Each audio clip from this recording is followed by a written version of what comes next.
Alhamdulillah wassalatu wassalamu ala Rasulillah Muhammad ibn Abdullah wa ala alihi wa ashabihi wa mawalah wa man tabi'ahum bi ihsanin ila yaumil qiyamah wa ba'd.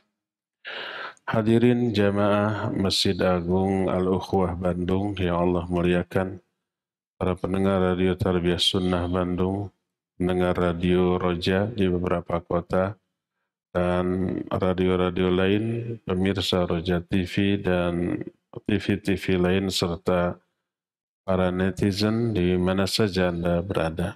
Alhamdulillah kita kembali berjumpa.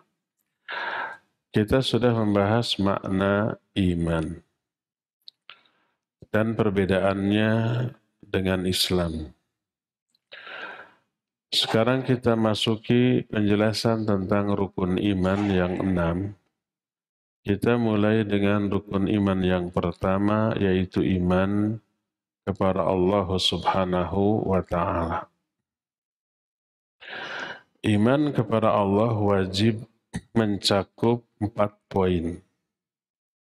1 poin saja tidak diimani, menyimpanglah tauhid dia, akidah dia atau keimanan dia. Apa saja 4 poin tersebut? Yang pertama adalah al-imanu biwujudillahi azza wa jalla.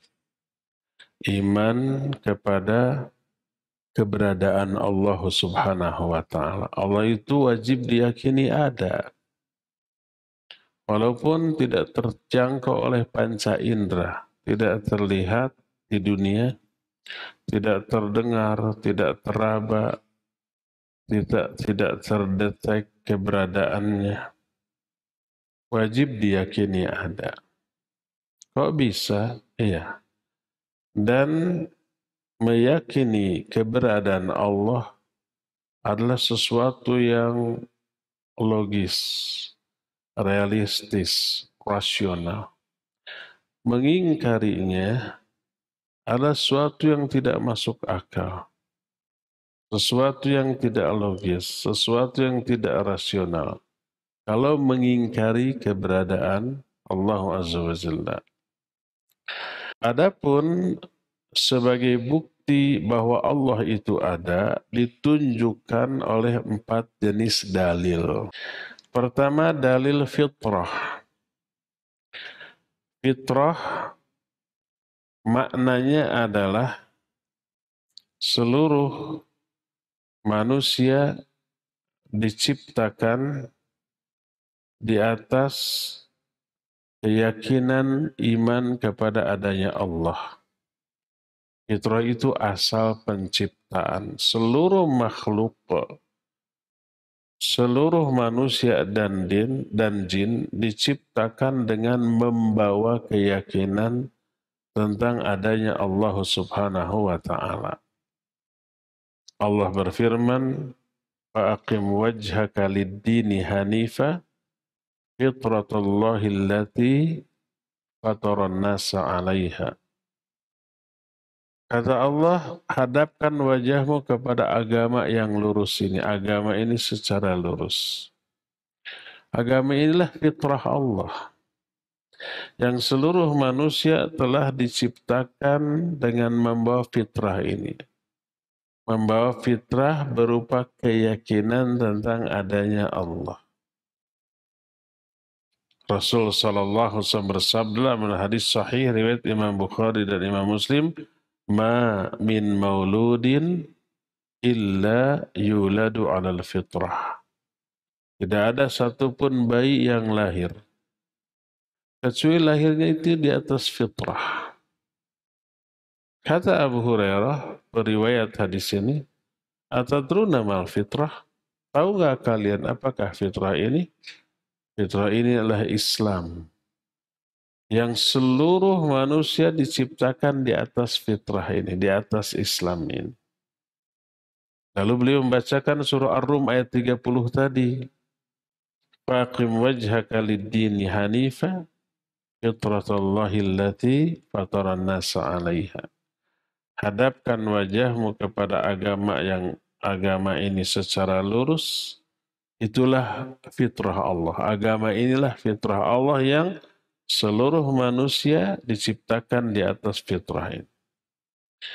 Selama fitrahnya tidak dibelokkan kepada keyakinan yang lain, selama itu dia tetap di atas fitrah sebagai seorang muslim.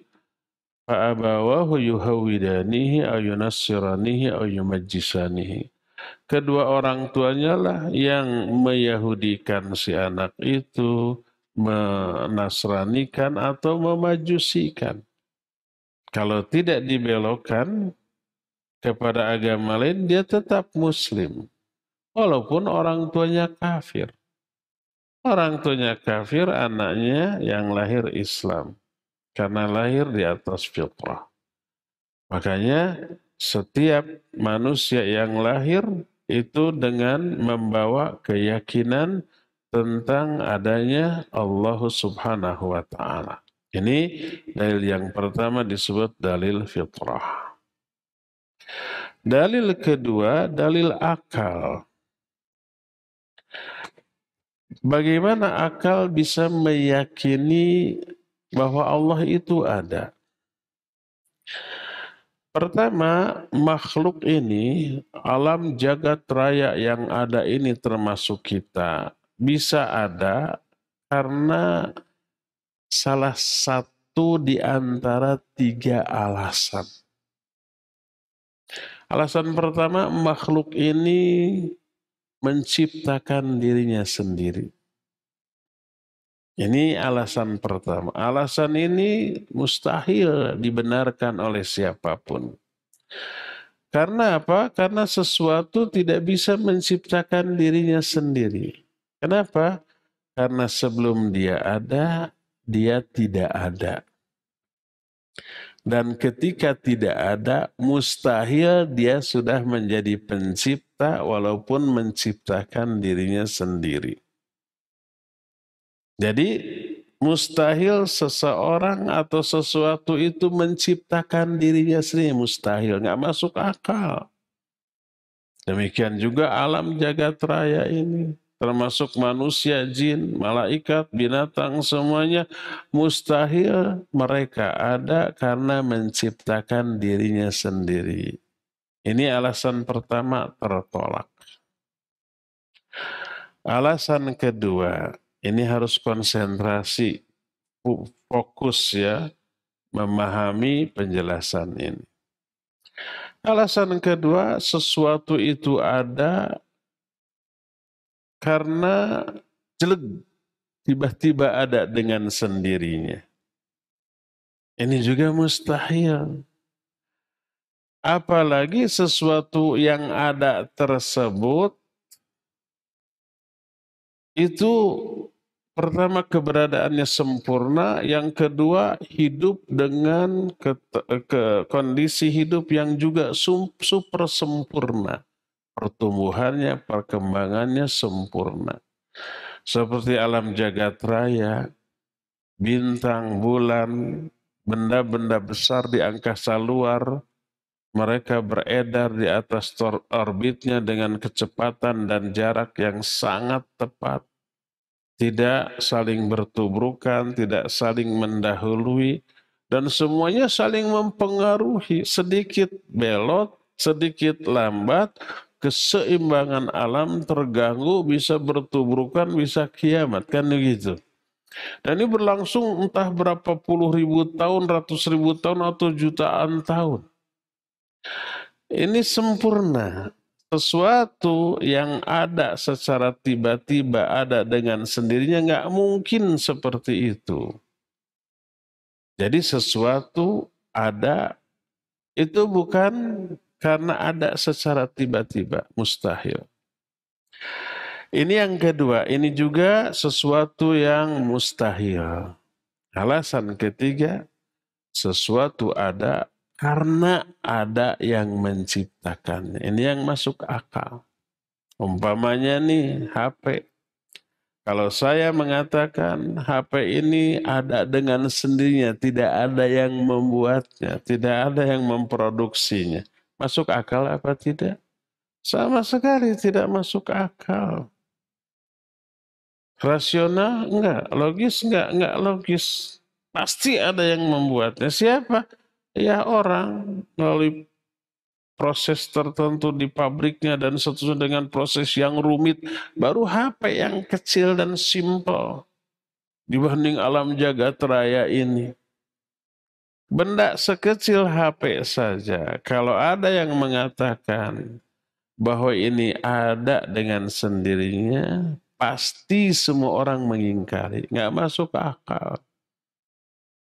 Kalau benda HP yang kecil ini dia menciptakan diri sendiri, tadinya tidak ada, ujuk-ujuk jeleng ada, dia menciptakan diri sendiri, pasti semua orang mengingkari, bohong, nggak masuk akal, nggak rasional. Oleh karena itulah maka apabila umpamanya dikatakan kita pergi ke suatu desa, di desa itu ada istana megah, bangunannya tinggi, mewah, taman-tamannya teratur, air mancur di sana sini, bunga-bunga warna-warni masuk ke dalam, ada perabotan yang mewah dan tertata secara rapih. Lalu ada orang yang berkata, bangunan ini jelek, ada dengan sendiri, nggak ada yang buat. Percaya nggak kita? Mustahil. Nggak percaya. Bangunan ini ada dengan tiba-tiba, dengan keberadaan yang sangat teratur, rapi, tertata, indah, mustahil. Pasti kita akan menuduh orang yang ngomong ini bohong, dusta segede-gedenya. Pasti ini ada yang buat, dan yang buatnya pasti ahli, dan setelah dibuat itu ditata, diurus. Kalau hanya dibuat terus culjen itu dibuat, dibiarkan, tidak terurus, itu juga sudah hancur ya, kotor, sudah rusak. Hanya hitungan bulan aja sudah nggak layak huni lagi kan gitu. Ini pasti ada yang bikinnya pasti orang hebat dan setelah dibikin ditata, dipelihara, dijaga sehingga keindahannya utuh tetap seperti sedia kala. Nah, oleh karena itu keyakinan yang masuk akal, rasional, realistis, logis adalah pasti istana tersebut ada yang bikin dan yang bikinnya seorang ahli, setelah dibikin dipelihara, dijaga. Itu baru istana yang kecil, simple, tidak sekompleks alam jagat raya, tidak segede alam jagat raya. Oleh karena itu keberadaan makhluk beserta isinya, alam jagat raya beserta isinya, mustahil dia menciptakan dirinya sendiri, mustahil jelek ada dengan sendirinya, tapi pasti ada yang membuatnya. Dan setelah dibuat, diatur, ditata, dikelola dengan pengaturan yang super sempurna. Ini yang lebih rasional.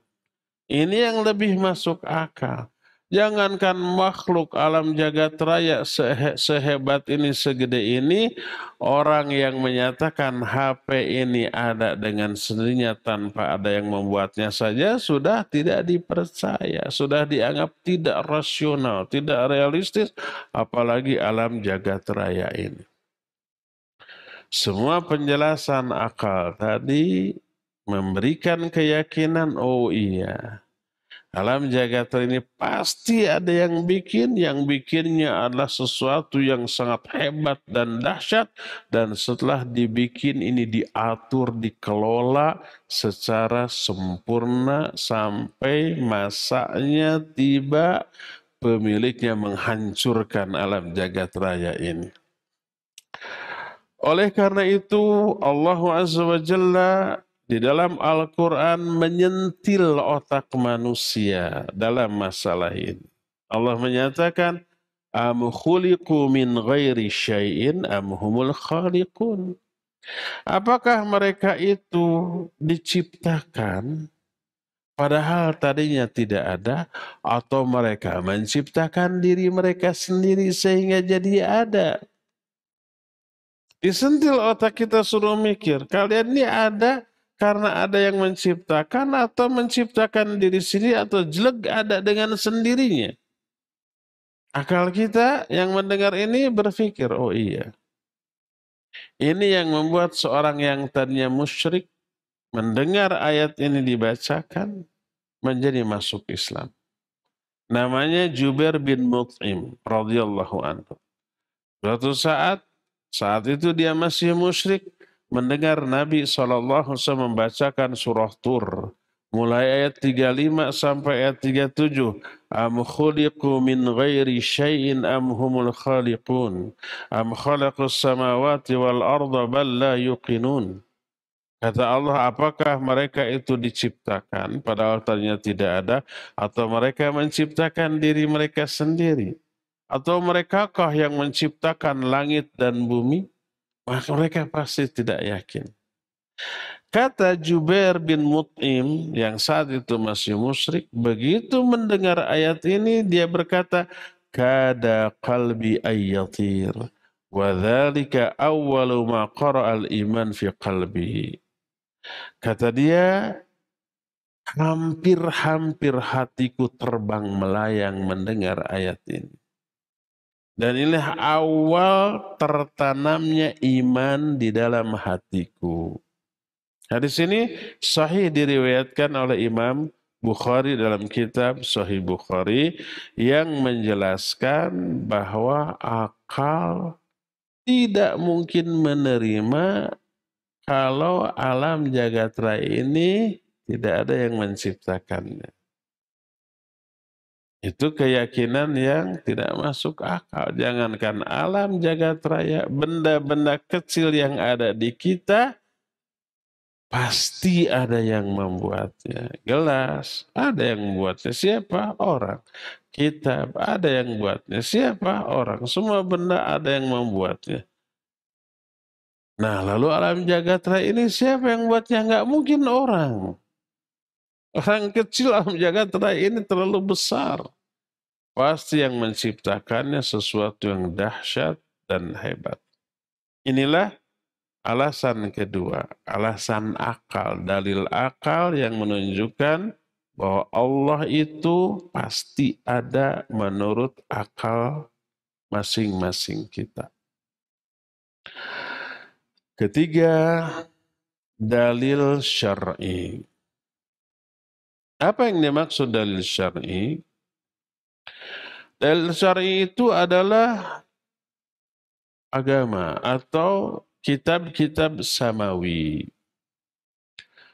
Seluruh agama, seluruh kitab yang Allah turunkan ke muka bumi melalui para nabi dan para rasulnya, sejak zaman baheula sampai zaman kiwari, berisi aturan yang mencakup kemaslahatan manusia dan mencegah mereka dari perbuatan dan hal-hal yang madarat.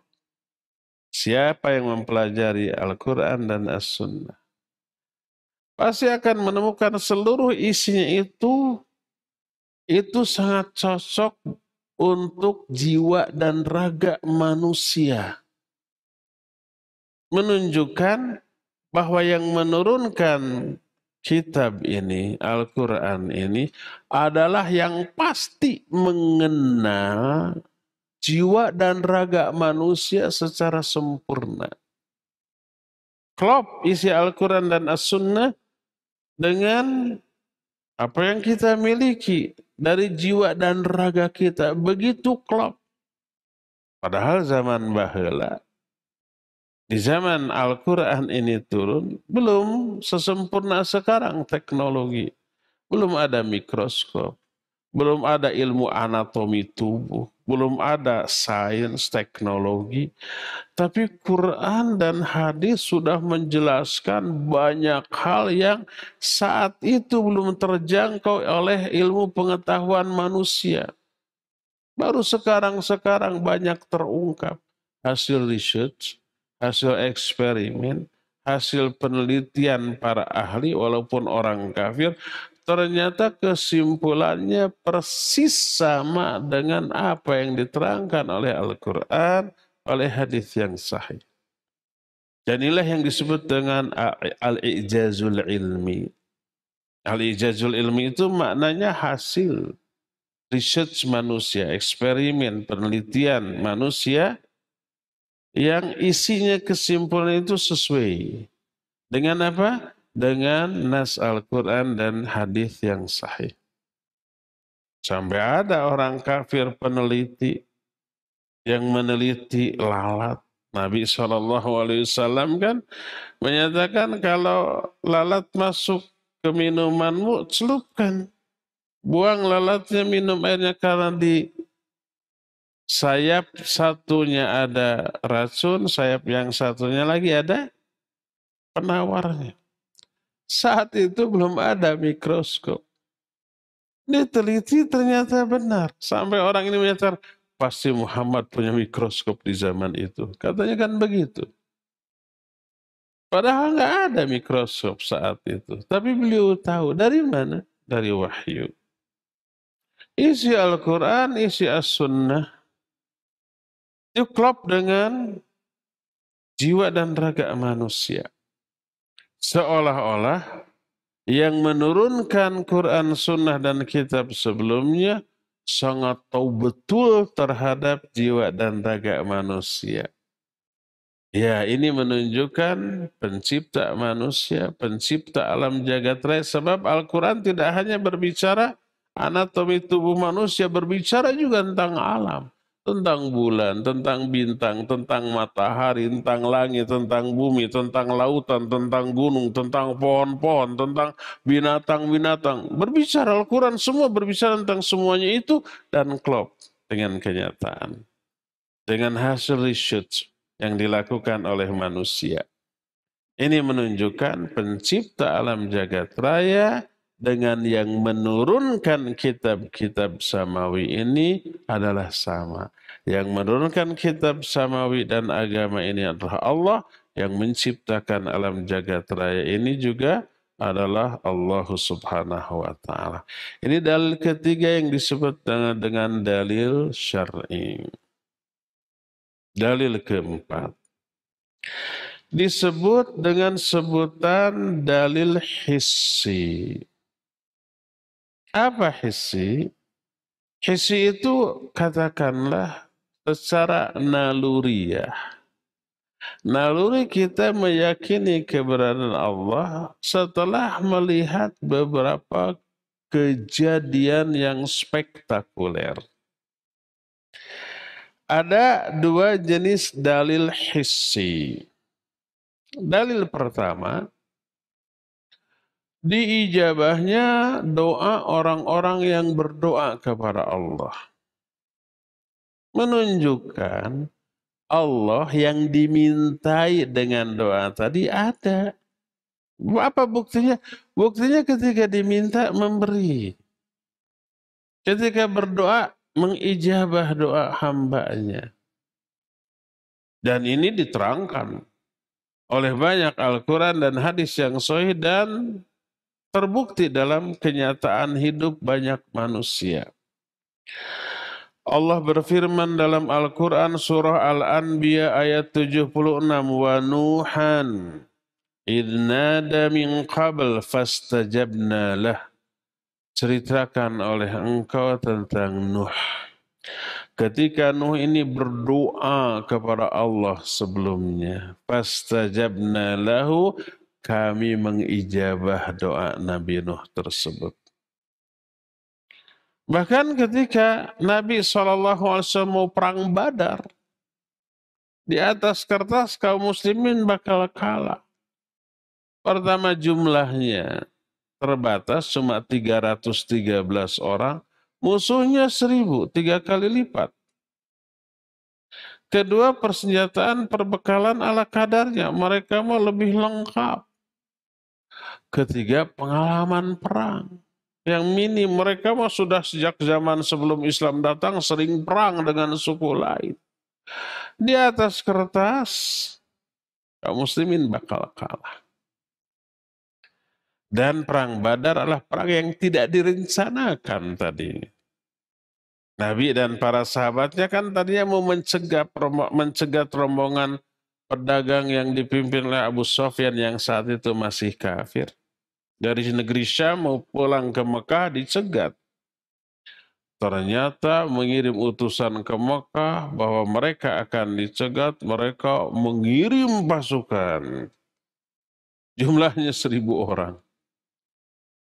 Gak ada pilihan lain. Seolah-olah terjebak dalam situasi yang mengharuskan mereka perang, padahal ternyata tidak dipersiapkan untuk perang.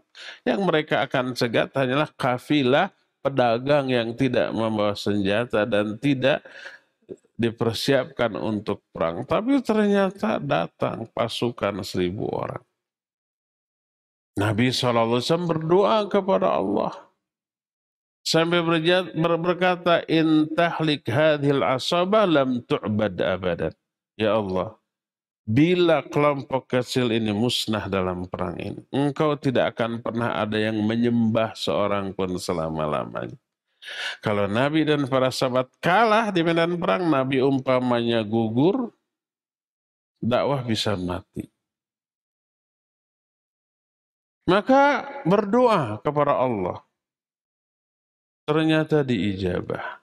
Allah menyatakan, "Idh tastaghithuna rabbakum fastajaba lakum anni mumiddukum bi alfin minal malaikati murdifin." Dalam surah Al-Anfal ayat 9. Ingat ketika kalian meminta bantuan, berdoa kepada Allah. Fastajaba lakum. Allah mengijabah doa kalian. Anni mumiddukum bi alfin minal malaikati murdifin, bahwa kami akan mengirim 1.000 malaikat yang turun secara berduyun-duyun. Yang dihadapi 1.000 orang musuh, yang Allah turunkan 1.000 malaikat. Ya, nggak level, nggak banding, kalah orang-orang kafir. Dan Allah membuktikan janjinya bahwa Allah akan menolong Nabi dan kaum mukminin, dan doa Nabi SAW diijabah. Menang mereka. Nah, ini contoh kedua. Dalam salah satu hadis yang diriwayatkan oleh Imam Bukhari dari Anas bin Malik radhiyallahu anhu. Ini contoh diijabahnya doa Nabi secara langsung kontan saat itu. Tersaksikan oleh banyak orang. Anna a'rabiyan dakhala yawmal jumu'ah wan nabiyyu sallallahu alaihi wasallam yakhtub. Faqala ya Rasulullah halakal mal wa ja'al yal fad'ullaha lana. Nabi SAW, kata Anas, ada seorang Arab Badui masuk ke masjid hari Jumat. Lagi Jumatan. Saat itu Nabi sedang khutbah. Dia menyela khutbahnya. Ya Rasulullah, musnah harta-harta kami. Kelaparan keluarga-keluarga kami. Saat itu musim paceklik, hujan sudah lama tidak turun. Gersang, air kurang. Tumbuh-tumbuhan pada mati. Binatang-binatang juga pada mati. Orang banyak kelaparan. Fad'ullaha lana. Maka tolong engkau berdoa kepada Allah untuk kami agar Allah menurunkan hujan. Apa yang terjadi? Farafa'a yadaihi wada'a. Beliau mengangkat kedua tangan. Lalu berdoa, fathara sahab amthal jibal. Maka tiba-tiba langit yang tadinya lenglang tuh cerah, tak ada satupun awan. Karena panas, musim kemarau panjang, tiba-tiba datang awan, menggunung. Di atas mereka sampai sebesar gunung. Kata Anas, falam yanzil an mimbarihi hatta ra'aitul matar yatahadaru an lihyatihi. Tidaklah Nabi SAW turun dari mimbarnya sebelum aku melihat air hujan itu bergelayutan di jenggotnya. Jadi saat itu berdoa, saat itu dikabulkan, hujan turun. Sampai basah kuyup, sampai jenggot Nabi SAW pun basah karenanya. Saat itu doanya langsung diijabah. Kalau doa kepada Allah dijawab, berarti Allah itu ada. Buktinya tuh kontan menjawab doa hambanya yang saleh. Saat itu hujan terus turun, tidak henti-hentinya. Sampai ke Jumat berikutnya. Apa yang terjadi? Jangankan di Saudi zaman itu. Di Bandung jaga kalau umpos setiap hari hujan turun banjir ya. Apalagi di sana. Banjir, bangunan banyak yang runtuh, dan kerusakan lainnya. Sampai Jumat berikutnya. Wa fil Jum'ati tsaniyah qama dzalikal a'rabi au ghairu.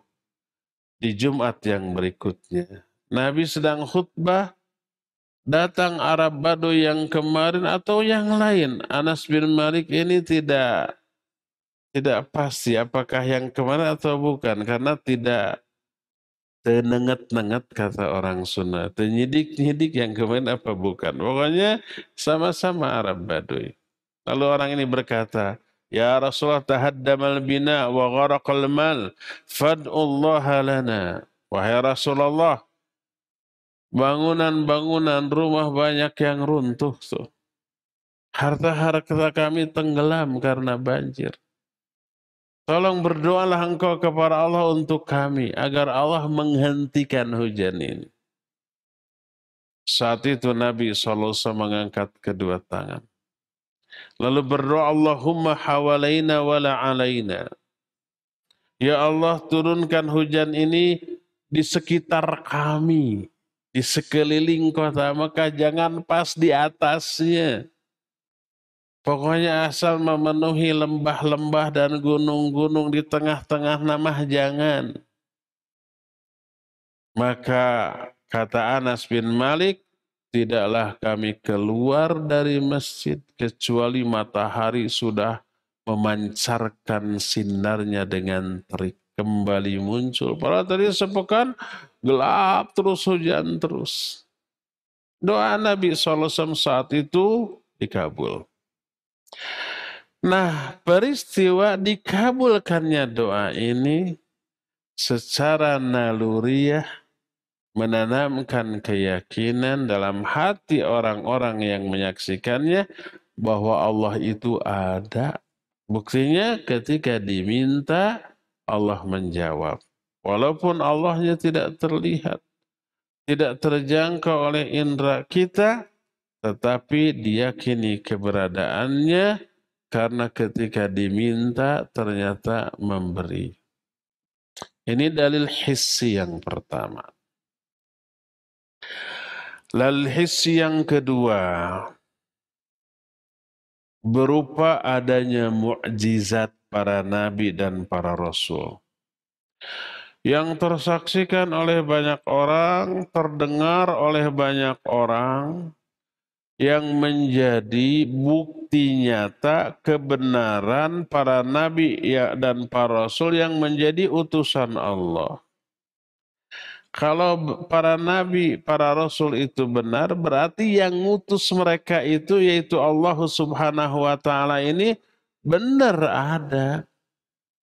Ini utusannya aja membuktikan keberadaan Allah. Salah satunya adalah dengan adanya mukjizat. Sebagai contoh umpamanya Nabi Musa alaihissalatu wassalam. Ketika terjebak dikejar-kejar oleh Fir'aun dan bala tentara. Lari ke pantai, ternyata di pantai tidak ada jalan keluar, tidak ada tempat lari lagi, pasti kesusut. Sampai apa? Sampai orang-orang menyatakan kita binasa sekarang. Kata Nabi Musa, tidak. Karena apa? Allah beserta kita. Tiba-tiba Allah mewahyukan kepada Nabi Musa untuk memukulkan tongkatnya ke lautan. Dipukulkan. Begitu dipukulkan si laut terbelah. Lalu terbukalah jalan. Air laut di kiri dan di kanan seolah-olah tertahan. Menggunung sebesar bukit. Mereka lari di dalam. Sampai ke seberang sana. Dan ini Allah jelaskan dalam Al-Quran dalam surah Asy-Syu'ara ayat 63. Fa'auhayna ila Musa anidrib bi'asakal bahar fanfalaqa fakana kullu firqin qattaudil azim. Maka kami wahyukan kepada Nabi Musa, pukulkan tongkatmu ke lautan. Maka setelah dipukulkan, terbentuklah jalan. Dan setiap sisi dari jalan ini seolah-olah gunung air yang sangat besar. Mereka lewat di sana. Ini kejadian yang tidak rasional, tidak logis, tidak masuk akal. Tapi benar-benar terjadi, teralami oleh mereka, tersaksikan oleh mereka secara langsung. Adanya peristiwa ini mau tidak mau memastikan, oh kalau begitu Allah itu ada. Ini mukjizat Nabi Musa atas kuasa Allah disuruh memukulkan tongkatnya ke lautan lalu terbelah. Mungkin ada di antara kita yang sempat berpikir sebagaimana saya juga dulu sempat berpikir begini ketika masih anak-anak. Daripada Allah memberikan kesaktian kepada Nabi Musa memukulkan tongkat sampai ini terbelah, kenapa Allah tidak berikan kesaktian kepada Nabi Musa untuk menghantamkan tongkatnya ke Firaun dan Belanda terus semuanya mati? Ada yang berpikir begitu? Malah pernah ada jamaah, kenapa para nabi itu tidak gagah aja seperti Superman kayak gitu. Sekali tiup semuanya mati. Iya, inilah yang disebut dengan apa? Perjuangan dan pengorbanan. Setiap perjuangan ada pengorbanan, ada penderitaan, itu harus dirasakan dulu. Kalau setiap nabi, rasul diberi kekuatan seperti kekuatan Superman, nggak ada umpamanya orang kafir yang berani, mereka tunduknya itu karena takut, bukan karena iman nanti. Terus nggak terasa perjuangan kalau kayak Superman, nabi berkekuatan seperti Superman, siapa yang berani coba? Siapa yang tidak akan dengar omongannya? Dan tidak akan ada penderitaan bagi seorang Superman. Dipukul malah yang mukulnya yang sakit ya. Dibacok malah patah anunya. Di mana perjuangannya? Di mana pengorbanannya? Di mana penderitaannya? Islam ini agama yang mengharuskan kita berjuang, berkorban, menderita. Penderitaan perjuangan itu yang memiliki nilai di mata Allah Azza wa Jalla. Dipahalai, digugurkan dosa itu dari perjuangan, dari penderitaan, dari pengorbanan. Jadi Allah Azza wa Jalla hanya memberi solusi di saat kepepet. Di saat kepepet diberi solusi. Nyebrang saja sudah. Ini yang pertama. Menyaksikan hal itu, semua orang pasti meyakini, oh kalau begitu Allah itu ada. Ini yang disebut dengan dalil hissi. Buktinya Allah memberikan mukjizat kepada utusan, yaitu Musa alaihissalatu wassalam. Kedua, mukjizat Nabiullah Isa alaihissalatu wassalam. Lebih hebat lagi. Beliau itu bisa menghidupkan orang yang sudah mati. bisa menyembuhkan segala macam penyakit, bisa membuat orang yang buta sejak dari lahir bisa melek kembali, bahkan bisa mengambil tanah dibentuk-bentuk, diemplek-emplek jadi burung, kemudian ditiup jadi burung beneran. Ini sesuatu yang tidak rasional, tidak masuk akal, tidak logis, tak ada akal orang yang bisa menjelaskan itu secara logika. Allah berfirman dalam Al-Quran surah Ali Imran 49, wa uhil mauta biiznillah. Aku bisa menghidupkan orang yang mati karena izin Allah. Termasuk orang yang sudah dikubur. Oleh Nabiullah Isa alaihissalam bisa disuruh hidup lagi dan keluar lagi untuk memberitahukan masa lalu yang mereka alami, yang dialami oleh si mayit. Allah berfirman dalam surah Al-Maidah 110, wa id tukhrijul mauta biizni. Ingat, ketika engkau mengeluarkan mayit dari kuburannya dengan izin aku.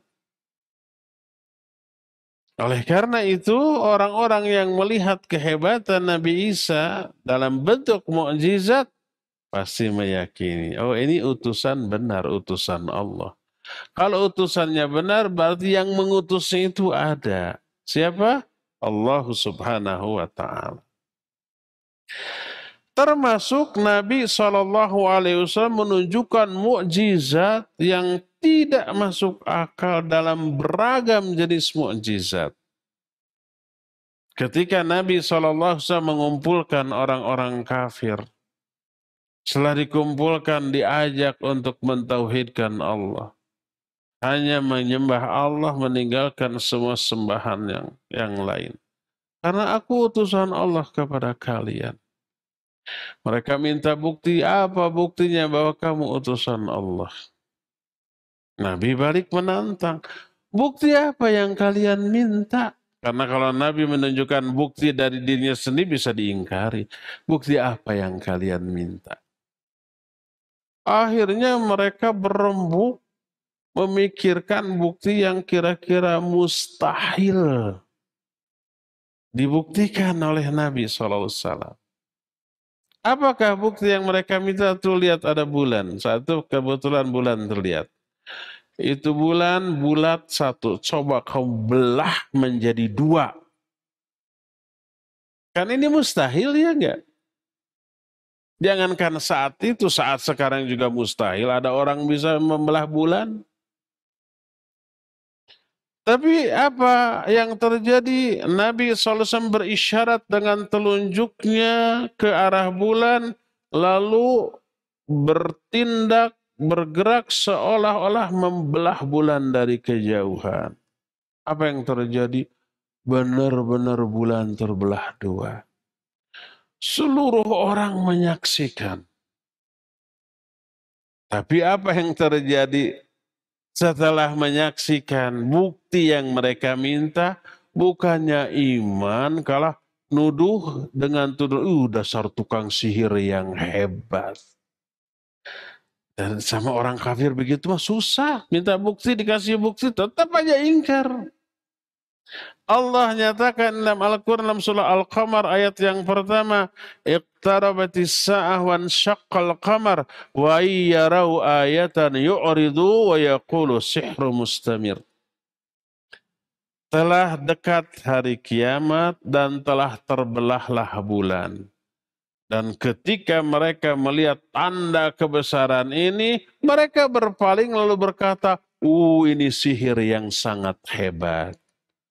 Tetap saja tidak mau iman walaupun sudah menunjukkan bukti yang mereka minta.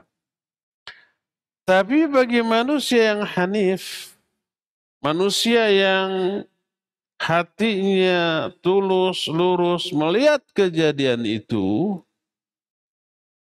maka secara naluriah pasti menanamkan kepercayaan, keimanan, keyakinan. Oh ternyata Allah itu ada. Buktinya apa? Buktinya nih utusannya diberikan kemampuan yang luar biasa, yang tidak masuk akal, yang tidak rasional, tidak logis, tidak realistis, tapi nyata benar-benar terbelah itu bulan. Inilah yang disebut dengan dalil hissi. Dan contoh-contoh lain, baik ayat ataupun hadis-hadis yang sahih, yang menjadi dalil hissi tentang keberadaan Allah Subhanahu wa Ta'ala banyak. Semua ini mau tidak mau membuktikan bahwa Allah itu ada. Inilah 4 dalil yang menunjukkan keberadaan Allah. Pertama dalil fitrah, kedua dalil akal, ketiganya adalah dalil syar'i berupa agama dan kitab samawi yang isinya sesuai benar dengan kebutuhan kita sebagai manusia lahirnya ataupun batinnya, yang menunjukkan bahwa yang menurunkan agama ini juga yang menciptakan manusia, yang diatur oleh agama ini. Dan yang keempatnya tadi adalah dalil hissi. Inilah 4 dalil yang menunjukkan Allah itu wajib diyakini keberadaannya. Dan ini menjadi dasar bagi keimanan kepada Allah dari aspek-aspek yang lainnya. Nah, iman kepada Allah yang menjadi rukun iman yang pertama mencakup 4 hal. Pertama, iman kepada keberadaan Allah. Dan iman kepada keberadaan Allah ada 4 dalil yang tadi. Cakupan kedua nanti akan dibahas iman kepada rububiyah Allah. Siapa yang meyakini bahwa Allah ada tapi tidak iman kepada kerububiyahan Allah, nggak benar imannya. Kufur, iya kufur, dan nanti ada penjelasan. Ketiga, beriman kepada keuluhiyahan Allah. Siapa yang hanya iman bahwa Allah itu ada, Allah itu sebagai Rabb, tapi nggak iman kepada keuluhian Allah, nanti akan dibahas maknanya, nggak benar juga. Dia bisa musyrik. Dan yang keempat, beriman kepada asma dan sifat Allah. Inilah 4 cakupan iman kepada Allah. Pertama, iman kepada keberadaan Allah dengan 4 dalil yang tadi disebutkan. Kedua, iman kepada kerububihan Allah, nanti akan diterangkan. Ketiga, iman kepada keuluhiyahan Allah, juga nanti akan dijelaskan. Dan poin terakhirlah iman kepada asma dan sifat Allah. Keempat-empatnya wajib diimani. Siapa yang hanya mengimani 3, rusak imannya. Siapa yang hanya mengimani 2, apalagi gitu. Wajib keempat-empatnya. Dan kita baru menjelaskan iman kepada keberadaan Allah. Adapun yang 3 sisanya insya Allah akan kita lanjut di hari Jumat yang akan datang. Untuk sekarang cukup sampai di sini saja dan kita buka sesi tanya jawab. Sebagaimana biasa setiap hari Jumat ini dikhususkan bagi pendengar dan pemirsa Radio Roja. Kepada Al-Akh Al-Fadil Ari di studio Radio Roja Cilengsi dipersilakan untuk memandu tanya jawab dengan pendengar dan pemirsa. Wassallallahu ala nabiyina Muhammadin wa ala alihi wa ashabihi wasallam. Silakan. Taib, Ustaz, barakallahu fikum, jazakumullahu khairan. Terima kasih atas pelajaran dan bimbingan yang telah disampaikan. Semoga Allah memberikan taufik untuk memudahkan kita memahami pelajaran ini dan juga bisa mengamalkannya dalam rangka ketaatan kepada Allah Subhanahu wa Ta'ala. Ikhwatal Islam, bagi Anda ini memperdalam seputar pembahasan ini, bertanya, silahkan kami tunggu di layanan telepon. Halo? Halo? Halo. Iya, dengan siapa Bapak? Mohon maaf, di mana? Abu Mijan, Pondok Kelapa, Jakarta Timur. Silahkan Bapak Abu Mijan pertanyaannya. Abu Mijan. Ya, silakan Bapak pertanyaannya. Ya, pertanyaan. Ya, Barakallahu Pak Ustadz. Ya, Abu Idir. Ya, ini masalah keberadaan Allah Pak Ustadz. Allah menciptakan, maksud saya Allah menciptakan Adam dengan kedua tangannya. Pertama, Allah menggenggam langit dan bumi dengan tangan kanan juga. Jadi pertanyaan saya berarti Allah tidak mempunyai tangan yang kiri, hanya kanan aja, karena mungkin yang kiri hanya kebanyakan untuk kejelekan gitu loh. Maksud saya, mohon penjelasan kedua tangan Allah itu kanan semua atau apa ya?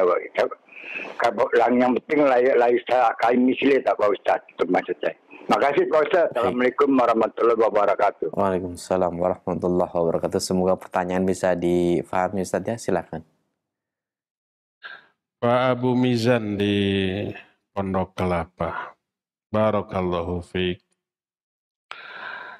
Pertanyaannya bahwa apakah Allah memiliki dua tangan dan apakah dua tangannya itu dua-duanya kanan atau satu kanan satu kiri. Dua-duanya ada dalilnya. Pertama, ya betul. Pertama, wajib diyakini Allah punya tangan karena Allah sendiri yang menyatakan begitu. Yadullahi fawqa aydihim. Surah Al-Fat ayat yang ke-10. Dan tangan Allah jumlahnya dua. Sebagaimana orang-orang Yahudi menyatakan bahwa yadullahi maghlulah. Tangan Allah itu terbelenggu. Apa kata Allah? Bal yadahu mabsutatan. Bahkan kedua tangan Allah, dua-duanya terbuka. Dua tangan Allah. Jadi Allah punya dua tangan. Iya. Kata siapa? Kata Allah sendiri dalam Al-Quran. Wajib diyakini. Kayak manusia dong? Ya enggak. Karena apa? Karena bentuknya, sifatnya, kondisinya, kaifiatnya tidak ada yang sama dengan makhluknya. Laisa kamitslihi syai'un wa huwas samiul basir. Allah itu tidak ada yang menyerupai, termasuk tangan. Tangan Allah tidak sama dengan tangan manusia atau tangan binatang. Manusia dengan binatang juga tangannya berbeda ya. Beda-beda apanya? Semuanya. Ukurannya, bahannya, bentuknya, fungsinya kan gitu ya. Umpamanya binatang, ada nggak yang punya tangan? Ada. Belalang umpamanya, punya tangan? Ada. Ukurannya sama dengan manusia? Beda. Fungsinya beda. Bentuknya beda. Bahannya segalanya beda. Itu manusia dengan binatang. Makhluk dengan makhluk. Apalagi makhluk dengan khaliq. Laisa kamitslihi syai'un. Tangan Allah tidak ada yang menyerupai dengan tangan manusia manapun. Nah, dan tangan Allah dua ya. Bal yadahu mabsutatan. Yadahu asalnya yadani dengan huwa. Huwanya itu disebut mudhaf ilaih, yadani disebut mudhaf. Kalau mudhaf disandarkan kepada mudhaf ilaih, nunnya hilang karena nun pengganti tanwin pada isim mufrad. Jadi yadahu, tidak yadanihi, tidak, tapi yadahu. Mabsutatan, dua-duanya terbuka. Nah, ada hadis kilta yadaillahi yamin. Kedua tangan Allah itu dua-duanya kanan. Tapi ada lagi Allah Azza wa Jalla menempatkan satu di tangan kanan, satu di tangan kiri. Dua-duanya keterangannya ada. Di satu hadis yang sahih dua-dua tangan Allah kanan. Di satu hadis sahih lain menyatakan ada tangan kiri. Yang jelas ada dua. Bagaimana cara memadukan dua keterangan ini? Berkata di antara Syekh Muhammad bin Shalih Al-Utsaimin rahimahullah, beliau menyatakan bahwa tangan Allah dua dan keduanya memiliki kekuatan yang sama, tidak ada bedanya, maka disebutlah dengan sebutan dua-duanya kanan. Kalau manusia punya dua tangan, kekuatan antara tangan kanan dan kiri tidak sama. Umumnya lebih kuat tangan kanan daripada tangan kiri. Yang kidal ya mungkin lebih kuat tangan kiri. Kemampuan tangan kanan umumnya lebih ya daripada tangan kiri. Makanya segala sesuatu kita pakai tangan kanan. Makan ya, badminton. Coba umpamanya yang sudah ahli pakai tangan kanan badminton, pakai tangan kiri. Bisa? Nggak bisa. Ya. Ini berbeda kemampuannya. Kalau manusia, tapi Allah sama kekuatannya, kemampuan, maka disebut dua-duanya. Karena untuk menunjukkan tidak ada perbedaan antara tangan yang satu dengan tangan yang lain, seolah-olah itu dua-duanya kanan. Demikianlah para ulama memadukan dua keterangan tadi. Insya Allah ini lebih detail akan dibahas dalam bab yang keempat, yaitu beriman kepada asma dan sifat Allah. Wallahu a'lam. Silakan lanjut. Hei Ustadz, terima kasih atas jawabannya. Selanjutnya kami berikan kesempatan kembali. Silakan masih di layanan telepon. Halo. Halo, Assalamualaikum. Waalaikumsalam warahmatullahi wabarakatuh. Bapak, dengan siapa ini di mana? Saya dengan Ahmad Gilang di Jakarta. Silakan pertanyaannya. Saya mau tanya pada Ustadz. Bismillahirrahmanirrahim. Assalamualaikum Ustadz. Pertanyaan Anda adalah mengenai Allah ya. Allah itu ada di mana gitu, karena di surat Al-A'la disebutkan Allah itu maha tinggi, dan kemudian tapi juga ada yang mengatakan bahwa Allah itu sangat dekat urat nadi gitu ya. Jadi sebenarnya Allah itu ada di mana begitu Ustaz? Ya. Terima kasih Bapak atas pertanyaannya. Ditunggu jawabannya. Silahkan Ustaz. Di mana Allah?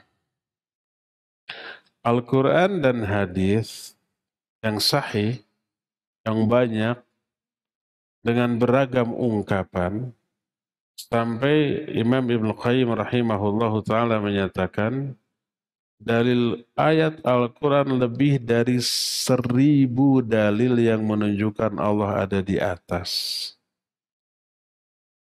Ini dibahas ketika membahas salah satu di antara sifat Allah, Al-Ali. Allahu aliyun hakim. Allah itu maha tinggi dan maha hakim. Wallahu wa huwal aliyul kabir. Allah itu yang maha tinggi, yang maha kabir. Maksud tinggi adalah Allah di atas seluruh makhluknya. Dan makhluk yang ada di atas kita apa? Langit. Ada langit 1, langit 2 sampai langit 7.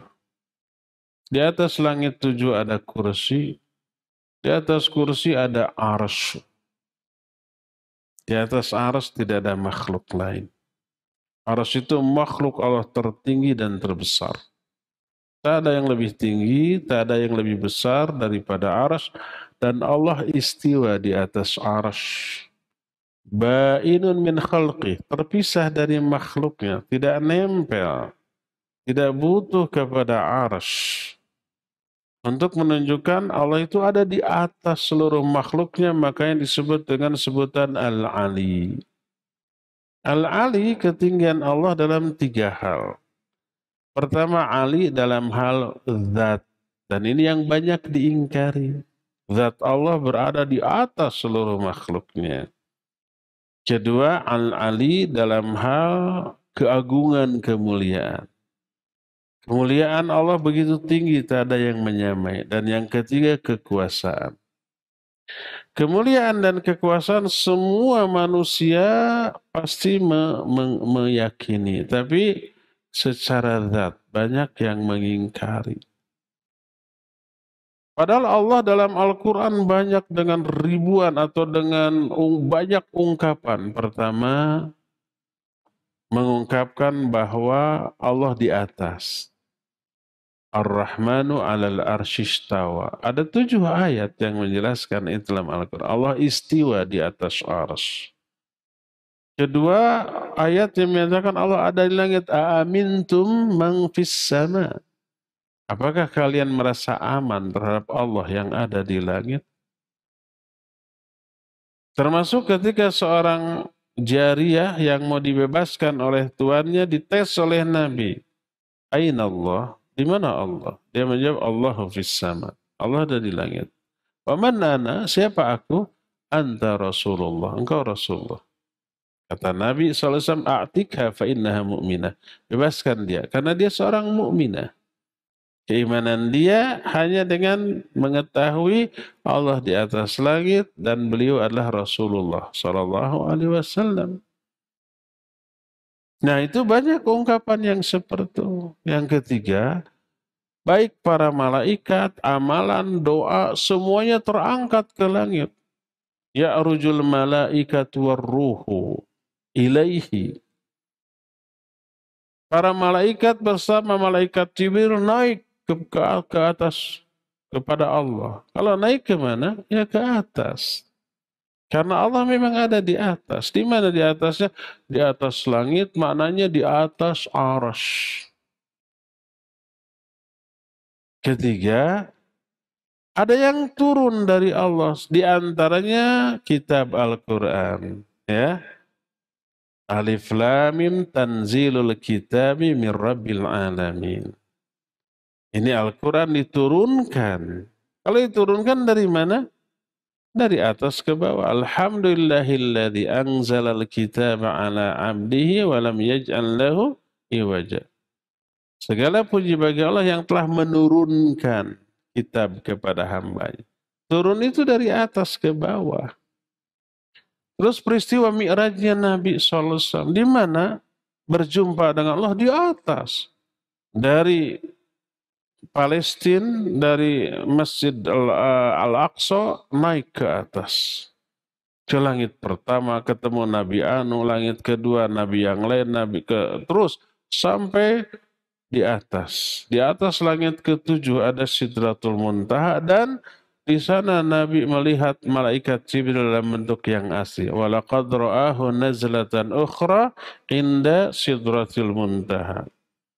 Nabi sudah melihat malaikat Jibril dalam bentuk yang asli yaitu di Sidratul Muntaha. Indaha Jannatul Ma'wa. Di samping Sidratul Muntaha ada Jannatul Ma'wa, ada surga Ma'wa. Jadi semuanya itu menunjukkan keberadaan Allah ada di atas. Di mana di atasnya? Di langit. Tapi sekalipun Allah ada di atas langit, maksudnya di atas arsy tanpa bertumpuk pada arsy, tanpa membutuhkan arsy.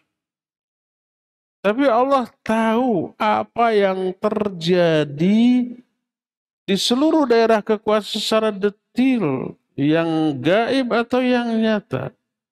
Allahul ladzi khalaqas samawati wal arda fi sittati ayyam thumma istawa 'alal 'arsy ya'lamu ma yaliju ya'lamu ma ya'lijul ard wa ma yakhruju minha wa ma yanzilu minas sama wa ma ya'ruju fiha wa huwa ma'akum aina ma kuntum.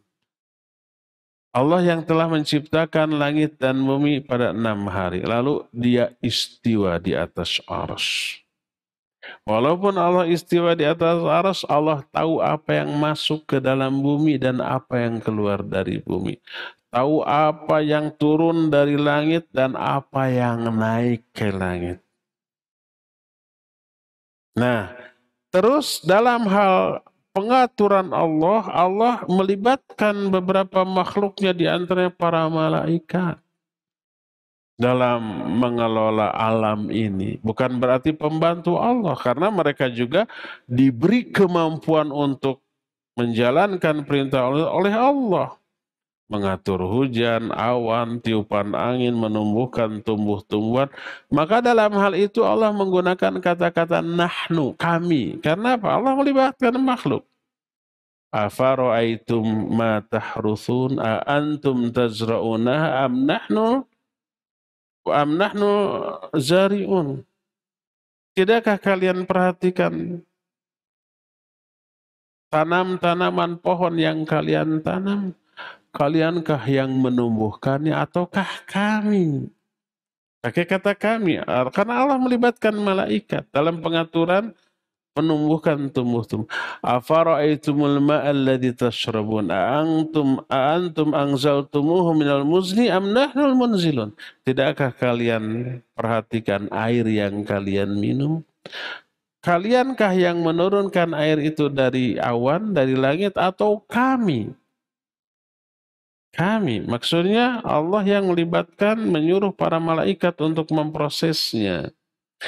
Termasuk ketika Allah mengawasi siapa? Manusia. Kata Allah, "Walaqad khalaqnal insan wa na'lamu ma tuwaswisu bihi nafsuh wa nahnu aqrabu ilaihi min hablil warid."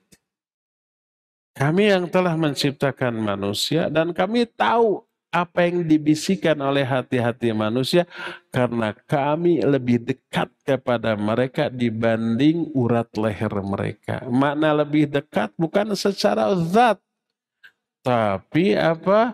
Tapi ilmu Allah lebih mendalam tentang diri kita dibanding diri kita sendiri. Kita tidak tahu isi tubuh kita kayak bagaimana, Allah mah tahu. Apakah dalam tubuh kita ada kelainan, ada penyakit? Yang jelas kita mah tahu tuh dari gejala. Kalau nggak ada gejala dianggap tidak ada penyakit kan gitu. Padahal mungkin ada, Allah mah tahu. Nah, yang menggunakan kami, wa nahnu aqrabu ilaihi min hablil warid, kami lebih dekat kepada dia dibanding urat lehernya karena Allah melibatkan para malaikat. Coba lihat ayat berikutnya. Idh yatalaqqal mutalaqqiyani anil yamin wa an shimali qa'id ma yalfidu min qawlin illa ladaihi raqibun atid. Ingat, selalu ada dua malaikat yang nempel kanan dan kiri. Tidak ada satupun kata yang terucap dari mulut kecuali di sampingnya ada raqib dan atid. Tahu raqib dan atid isi hati orang, tahu. Makanya kalau dikatakan seseorang bila meniatkan amalan baik dicatat satu pahala oleh malaikat.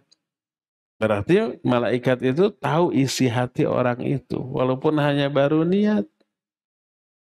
Nah, jadi keberadaan Allah tetap di atas arasy. Tapi ilmunya menjangkau seluruh makhluknya baik yang nyata ataupun yang gaib. Termasuk isi hati manusia. Termasuk yang detil yang oleh kita tidak terlihat oleh mata telanjang, virus, bakteri, kuman, di sini mungkin banyak kita tidak melihat. Allah mah tahu semuanya. Nah, jadi tidak ada pertentangan antara pernyataan Allah itu mengetahui sampai isi hati manusia lebih dekat ke urat leher dengan ayat yang menyatakan Allah istiwa di atas arsy, nggak bertolak belakang. Keberadaan Allah istiwa di atas arsy. Bukan ada di mana-mana, bukan tidak ada yang menyatakan Allah itu tidak menempati tempat, tidak di dalam alam, tidak di luar alam, tidak di atas, tidak di bawah, tidak di kiri, tidak di kanan.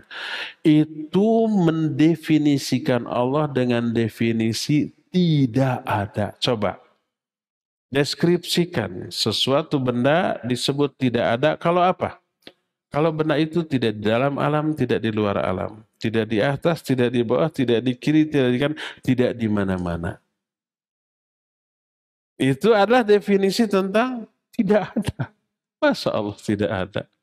Allah menyatakan Ar-Rahmanu 'alal arsy istawa. Allah ada istiwa di atas arsy.